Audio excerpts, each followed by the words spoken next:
హన్మకొండ జిల్లా పరకాల నియోజకవర్గం పరకాల మున్సిపాలిటీ అమరధామంలో వచ్చు దిలీప్ మాజీ ఎంపీటీసీ మాజీ కౌన్సిలర్ పరకాల అభివృద్ధి గురించి నియోజకవర్గ ప్రజల కోరిక మేరకు కాంగ్రెస్ పార్టీ ఎమ్మెల్యే రేవూరి ప్రకాష్ రెడ్డికి మంత్రి పదవి ఇవ్వాలని కాంగ్రెస్ పార్టీని రేవంత్ రెడ్డి కోరుకుంటున్నారు. పరిపాలన వచ్చింది కనుక మా పరకాల నియోజకవర్గానికి 78 నుండి ఇప్పటి వరకు మరి గత ప్రభుత్వ పరిపాలన విధానంలో అన్యాయం జరిగింది.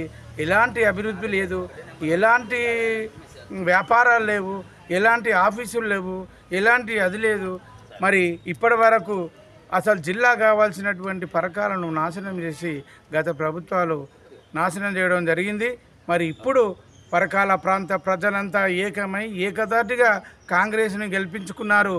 ఆ కాంగ్రెస్ పార్టీ మన కాంగ్రెస్ పార్టీ నుండి గెలిచిన రేవూరు ప్రకాష్ రెడ్డి గారు గత 3 సార్లు నర్సంపేట నియోజకవర్గంలో గెలిస్తే భారీ అభివృద్ధి, ఊహించలేని అభివృద్ధి చేయడం జరిగింది.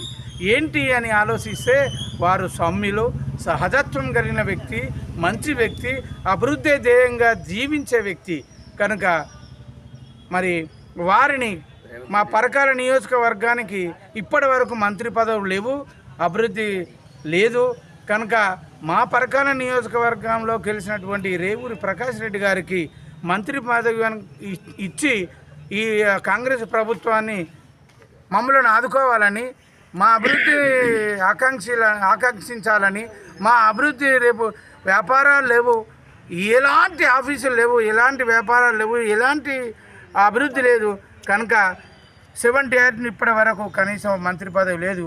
ఇప్పుడన్నా మా రేవూరి ప్రకాష్ రెడ్డి గారు గెలిచిండు, వారికి మంత్రి పదవి ఇచ్చి మా పరకాల నియోజక ప్రజలను ఆదుకోవాలని మీకు పాదాభివందనాలు చేస్తున్న కాంగ్రెస్ ప్రభుత్వాన్ని మరి రేవంత్ రెడ్డి గారిని ప్రత్యేకంగా మీకు పాదాభివందనాలు తెలుసు పరకాల నియోజకవర్గ ప్రజలను ఆదుకోవాలని నేను విజ్ఞప్తి చేస్తూ ఉన్నా.